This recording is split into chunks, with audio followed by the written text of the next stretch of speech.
ಅಮಿತ್ ಶಾ ಹೇಳಿರ್ತಕ್ಕಂಥ ಸ್ವರ್ಗ ಅದು ನಕಲಿ ಸ್ವರ್ಗ, ಅದು ಸುಳ್ಳಿನ ಸ್ವರ್ಗ. ಈ ದೇಶದ ಎಲ್ಲ ಜನರ ಸಾಮಾಜಿಕ ದೇವರು ಅಂಬೇಡ್ಕರ್. ಅವ್ರನ್ನ ನೆನೆಯೋದ್ರ ಮೂಲಕ ಸಮಾನತೆ, ಜಾತೀಯತೆಯನ್ನು ಹೋಗಲಾಡಿಸುವಂಥದ್ದು, ಕೋಮು ಸಾಮರಸ್ಯದಿಂದ ಬದುಕುವಂಥ ಸ್ವರ್ಗ ಈ ಭೂಮಿ ಮೇಲೆ ಇದೆ. ಒಂದು ವೇಳೆ ಅಮಿತ್ ಶಾ ನರೇಂದ್ರ ಮೋದಿ ಇಬ್ಬರು ಸೇರಿ ಅಧಿಕಾರದಲ್ಲಿ ಮುಂದುವರೆದ್ರೆ ಮುಂದಿನ ದಿನಗಳಲ್ಲಿ ಅವ್ರನ್ನ ಅಧಿಕಾರದಿಂದನೇ ಗಡಿಪಾರು ಮಾಡ್ತಾರೆ ಈ ದೇಶದ ಜನ ಅನ್ನುವಂಥ ಎಚ್ಚರಿಕೆಯನ್ನು ನಾವು ಮಂಡ್ಯದಿಂದ ಕೊಡಲಿಕ್ಕೆ ಶುರು ಮಾಡಿದ್ವಿ. ಅಂಬೇಡ್ಕರ್ ಅಂದರೆ ಫ್ಯಾಷನ್ ಅಂತ ಹೇಳ್ತಾರಲ್ಲ, ಹೌದು ಫ್ಯಾಷನ್ನೇ. ಯಾಕೆ ಅಂದರೆ ಈ ಎಲ್ಲ ವರ್ಗದ ಜನಗಳಿಗೆ ಸ್ವಾಭಿಮಾನದ ಹಕ್ಕು ಕೊಟ್ರಲ್ಲ, ಹಾಗಾಗಿ ನಾವು ಫ್ಯಾಷನ್ನೇ ಅಂಬೇಡ್ಕರ್ ಅಂತಲೇ ಹೇಳ್ತೀವಿ. ಬಂಧುಗಳೇ, ಓಟ್ ನಕ್ಕು, ಬೂಟ್ ನಕ್ಕು, ಸೂಟ್ ನಕ್ಕು ಎಲ್ಲ ಕೊಟ್ರಲ್ಲ, ಹಾಗಾಗಿ ನಾವು ಅಂಬೇಡ್ಕರ್ನ ಫ್ಯಾಷನ್ ಆಗಿ ಉಪಯೋಗಿಸ್ತೀವಿ. ಇವತ್ತು ಮಂಡ್ಯ ಜಿಲ್ಲೆಯಲ್ಲಿ ದಲಿತ, ರೈತ, ಹಿಂದುಳಿದ, ಅಲ್ಪಸಂಖ್ಯಾತ ಮತ್ತು ಕಾರ್ಮಿಕ ಸಂಘಟನೆಗಳ ಮಹಾ ಒಕ್ಕೂಟದ ವತಿಯಿಂದ ಏನು ಕೇಂದ್ರ ಗೃಹ ಸಚಿವ, ಈ ದೇಶದ ಆಂತರಿಕ ಭದ್ರತೆಯನ್ನು ರಕ್ಷಣೆ ಮಾಡಬೇಕಾದಂಥ ಗೃಹ ಸಚಿವ, ಸಂವಿಧಾನವನ್ನು ರಕ್ಷಣೆ ಮಾಡಬೇಕಾದಂಥ ಗೃಹ ಸಚಿವ ಅಮಿತ್ ಶಾ ಅವರು ಅಂಬೇಡ್ಕರ್ ಮತ್ತು ಸಂವಿಧಾನದ ಕುರಿತು ಅವಹೇಳನಕಾರಿಯಾದಂಥ ಹೇಳಿಕೆಯನ್ನು ನೀಡಿದರೆ ಅದನ್ನ ಖಂಡಿಸಿ ಈ ಒಕ್ಕೂಟದ ವತಿಯಿಂದ ಮತ್ತು ಎಲ್ಲ ಸಂಘಟನೆಗಳ ಬೆಂಬಲದ ವತಿಯಿಂದ ಇವತ್ತು ಮಂಡ್ಯ ಬಂದ್ ಮತ್ತು ಪ್ರತಿಭಟನಾ ರ್ಯಾಲಿಯನ್ನು ಯಶಸ್ವಿಯಾಗಿ ನಡೆಸಿದರು. ಬಿಜೆಪಿ ಸರ್ಕಾರ ಅಧಿಕಾರಕ್ಕೆ ಬಂದು 10 ವರ್ಷಗಳಿಗೂ ಹೆಚ್ಚು ಕಾಲ ಈ ದೇಶದ ಜನರನ್ನ ಬೆಲೆ ಏರಿಕೆ, ಜಾತೀಯತೆ, ಕೋಮು ದ್ವೇಷದಿಂದ ಸುಡ್ತಕ್ಕಂಥ ಕೆಲಸವನ್ನು ನಿರಂತರವಾಗಿ ಮಾಡ್ಕೊಂಡು ಬಂದಿದೆ. ಅಮಿತ್ ಶಾ ಹೇಳಿರ್ತಕ್ಕಂಥ ಸ್ವರ್ಗ ಅದು ನಕಲಿ ಸ್ವರ್ಗ, ಅದು ಸುಳ್ಳಿನ ಸ್ವರ್ಗ. ಬಿಜೆಪಿಯವರು ಅಧಿಕಾರಕ್ಕೆ ಬರೋಕ್ಕಿಂತ ಮುಂಚೆ ಹೇಗೆ ಜನರನ್ನ ಬಿಜೆಪಿ ದೇವರುಗಳನ್ನ ಪ್ರತಿಷ್ಠಾಪನೆ ಮಾಡಿ ಮೋಸ ಮಾಡಿದ್ರು, ಈಗ 3ನೇ ಅವಧಿನಲ್ಲಿ ಅಧಿಕಾರಕ್ಕೆ ಬಂದಿರೋ ಈ ಸಂದರ್ಭದಲ್ಲಿ ಕೂಡ ಜನರನ್ನ ವಂಚಿಸುವಂಥ ಕೆಲಸವನ್ನ ಮಾಡ್ತಾ ಇದ್ದಾರೆ. ದೇವರನ್ನ ನೆನೆದರೆ ಸ್ವರ್ಗ ಅಂತ ಹೇಳೋದ್ರ ಮೂಲಕ ಜನರ ದಿಕ್ಕನ್ನ ಧಾರ್ಮಿಕ ದೇವರುಗಳ ಕಡೆ ಸೆಳೆಯೋ ಪ್ರಯತ್ನ ಮಾಡಿದ್ದಾರೆ. ಆದರೆ ಈ ದೇಶದ ಎಲ್ಲ ಜನರ ಸಾಮಾಜಿಕ ದೇವರು ಅಂಬೇಡ್ಕರ್. ಅವ್ರನ್ನ ನೆನೆಯೋದ್ರ ಮೂಲಕ ಸಮಾನತೆ, ಜಾತೀಯತೆಯನ್ನು ಹೋಗಲಾಡಿಸುವಂಥದ್ದು, ಕೋಮು ಸಾಮರಸ್ಯದಿಂದ ಬದುಕುವಂಥ ಸ್ವರ್ಗ ಈ ಭೂಮಿ ಮೇಲೆ ಇದೆ. ಹಾಗಾಗಿ ನಾವು ಸಾಮಾಜಿಕ ದೇವರಾದ ಅಂಬೇಡ್ಕರ್ ಅವರ ಸ್ವರ್ಗದಲ್ಲೇ ಬದುಕಲಿಕ್ಕೆ ಇಚ್ಛೆ ಪಡ್ತೇವೆ ಹೊರತು ಇವರು ಕಲ್ಪಿಸಿರ್ತಕ್ಕಂಥ ನರಕ ನಮ್ಗೆ ಅವಶ್ಯಕತೆ ಇಲ್ಲ. ಕಳೆದ 11 ವರ್ಷಗಳಿಂದ ಬಿಜೆಪಿ ಆಡಳಿತದಲ್ಲಿ ಜನ ಸಾಕಷ್ಟು ಭೀಕರವಾದ ನರಕವನ್ನು ನೋಡಿದರೆ, ಮತ್ತೆ ಅಂಥ ನರಕವನ್ನು ಅಮಿತ್ ಶಾ ತೋರಿಸೋದು ಬೇಡ ಅನ್ನುವಂಥ ಉದ್ದೇಶದೊಡನೆ ಇನ್ನೊಂದು ಸಲ ಈ ರೀತಿಯಾದ ಪ್ರಯತ್ನಗಳು ಮಾಡಬಾರ್ದು.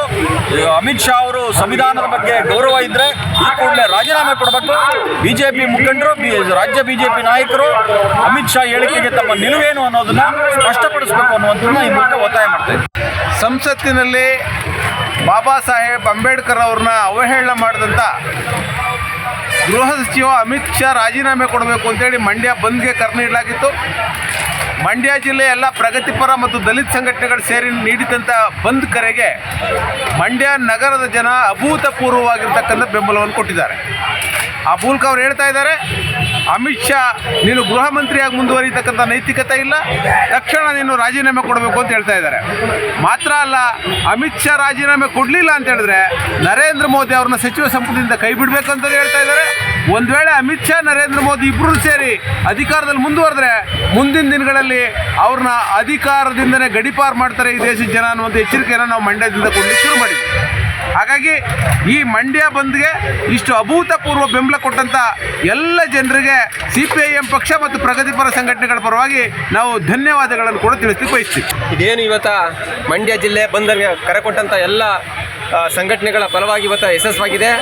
ನಾವು ಒಂದು ಹೇಳಲಿಕ್ಕೆ ಇಷ್ಟಪಡ್ತೀವಿ, ಏನು ಗೃಹ ಸಚಿವರು ಅಮಿತ್ ಶಾ ಹೇಳಿದ್ದಾರೆ ಅಂಬೇಡ್ಕರ್ ಅಂದರೆ ಫ್ಯಾಷನ್ ಅಂತ ಹೇಳ್ತಾರಲ್ಲ, ಹೌದು ಫ್ಯಾಷನ್ನೇ.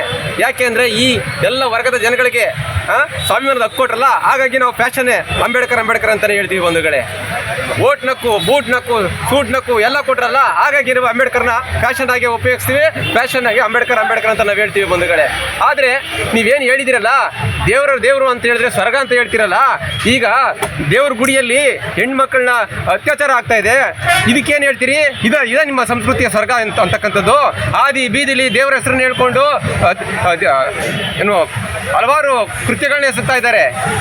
ಇದ ನಿಮ್ಮ ಸಂಸ್ಕೃತಿ, ಇದ ದೇವರ ಸಂಸ್ಕೃತಿ ಅನ್ನೋದನ್ನು ನೀವು ಅರ್ಥ ಮಾಡ್ಕೋಬೇಕು. ಬಂಧುಗಳೇ, ಈ ದೇಶದಲ್ಲಿ ಎಲ್ಲ ವರ್ಗದ ಜನಗಳಿಗೆ ಓದೋ ಹಕ್ಕು, ಓಟ್ ನಕ್ಕು, ಬೂಟ್ ನಕ್ಕು ಕೊಟ್ಟು ಎಲ್ಲ ಸರ್ವ ಸಮಾಜದ ಹಕ್ಕು ಜನಗಳನ್ನ ಸ್ವತಂತ್ರವಾಗಿ ಬದುಕಲಿಕ್ಕೆ ಅವಕಾಶ ಮಾಡಿಕೊಟ್ಟಂಥ ಬಾಬಾ ಸಾಹೇಬರ ಸಂವಿಧಾನವನ್ನು ಯಾವುದೇ ಕಾರಣಕ್ಕೂ ಏನಾರು ಚ್ಯುತಿಯನ್ನು ಬರ್ತಕ್ಕಂಥದ್ದು ಏನಾರು ಕಂಡ್ರೆ ಅದನ್ನು ಭಾಳ ದೊಡ್ಡ ಮಟ್ಟದಲ್ಲಿ ಇನ್ನೂ ದೇಶಾದ್ಯಂತ ನಾವು ಅದನ್ನು ವಿರೋಧ ಮಾಡ್ತೀವಿ, ದೊಡ್ಡ ಮಟ್ಟದ ಹೋರಾಟವನ್ನು ಮಾಡ್ತೀವಿ ಅಂತ ನಾವು ಎಚ್ಚರಿಕೆ ಕೊಡ್ತೀವಿ. ದಯವಿಟ್ಟು ಮನುವಾದಿಗಳು ಇಂಥ ಕುಚೋದ್ಯಮ ವಿಚಾರಗಳನ್ನ ಇನ್ನು ಮುಂದೆ ಬಿಡಬೇಕು ಅಂತ ಹೇಳಿ ಒತ್ತಾಯ ಮಾಡ್ತೀವಿ. ಅಮಿತ್ ಶಾ, ಸಿ ಟಿ ರವಿ ಮತ್ತು ನಮ್ಮ ಇವರು ಮುನಿರತ್ನ ಮತ್ತು ಇನ್ನೊಬ್ಬರು ಇವರೇನವರ ಬಿ ಜೆ ಪಿಯವರು ಇವರೆಲ್ಲ ಕ್ರಿಮಿನಲ್ಸು. ಇವರು ದೇಶ ವಿರೋಧಿ ಚಟುವಟಿಕೆಯನ್ನು ನಡೆಸೋರು, ಸಂವಿಧಾನ ವಿರೋಧಿ ಮಾತನಾಡಿ ನಮ್ಮ ಮನಸ್ಸಿಗೆ, ನಮ್ಮ ಭಾವನೆಗಳಿಗೆ ಧಕ್ಕೆ ತಂದಿರ್ತಕ್ಕಂಥದ್ದು, ಅಂಬೇಡ್ಕರ್ ಕನಸಿಗೆ ಧಕ್ಕೆ ತಂದಿರ್ತಕ್ಕಂಥ ಇವ್ರನ್ನ ನಾವು ಈ ದೇಶದಲ್ಲಿ ಬಿಡಿಸ್ಬೇಕು ಅಂದ್ಬಿಟ್ಟು ನಾವು ಬೃಹತ್ ಪ್ರಮಾಣದ ಮಂಡ್ಯ ಬಂದನ್ನ ಮಾಡಿದ್ದೀವಿ. ರಾಜ್ಯಸಭೆಯಲ್ಲಿ ಪರಮ ಪೂಜ್ಯ ಬಾಬಾ ಸಾಹೇಬ್ ಅಂಬೇಡ್ಕರ್ ಅವರ ಕುರಿತು ಅವಹೇಳನಕಾರಿ ಹೇಳಿಕೆಯನ್ನು ನೀಡಿದಂಥ ಕೇಂದ್ರ ಗೃಹ ಸಚಿವ ಅಮಿತ್ ಶಾ ಹೇಳಿಕೆಯನ್ನು ಖಂಡಿಸಿ ಅವರ ರಾಜೀನಾಮೆಗೆ ಒತ್ತಾಯಿಸಿ 7ನೇ ತಾರೀಕು ಇವತ್ತು ಮಂಡ್ಯ ಜಿಲ್ಲೆಯ ಬಂದ್ಗೆ ಕರೆ ಕೊಡಲಾಗಿತ್ತು. ಈ ಜಿಲ್ಲೆಯ ಬಂದ್ ಅಂಗವಾಗಿ ಬೈಕ್ ರ್ಯಾಲಿ ನಡೆದು ಇಡೀ ಮಂಡ್ಯ ಯಶಸ್ವಿಯಾಗಿ ಬಂದಾಗಿದೆ. ಈ ಬಂದ್ನಲ್ಲಿ ಪ್ರಗತಿಪರ ರೈತ ಸಂಘಟನೆಗಳು, ದಲಿತ ಸಂಘಟನೆಗಳು, ಹಿಂದುಳಿದ ವರ್ಗಗಳ ಸಂಘಟನೆಗಳು, ಕಾರ್ಮಿಕ ಸಂಘಟನೆಗಳು ಎಲ್ಲರೂ ಕೂಡ ಭಾಗವಹಿಸಿ ಅಮಿತ್ ಶಾ ಅವರ ಹೇಳಿಕೆಯನ್ನು ಖಂಡಿಸಿ ಈ ದೇಶದಲ್ಲಿ ಮನುವಾದವನ್ನು ಮತ್ತೆ ಹೇರಲಿಕ್ಕೆ ಹೊರಟಿರ್ತಕ್ಕಂಥ BJP ಮತ್ತು RSS ವಿಚಾರವನ್ನು ನಾವು ತಡಿತೀವಿ. ಅಷ್ಟೇ ಅಲ್ಲ, ಅಮಿತ್ ಶಾ ಅವರನ್ನ ವಜಾ ಮಾಡೋವರೆಗೂ ಈ ದೇಶಾದ್ಯಂತ ನಿರಂತರವಾಗಿ ಹೋರಾಟವನ್ನು ಮುಂದುವರಿಸ್ತೀವಿ ಅಂತೇಳಿ ಈ ಸಂದರ್ಭದಲ್ಲಿ ನಾವು ತೀರ್ಮಾನ ತಗೊಂಡಿದ್ದೀವಿ.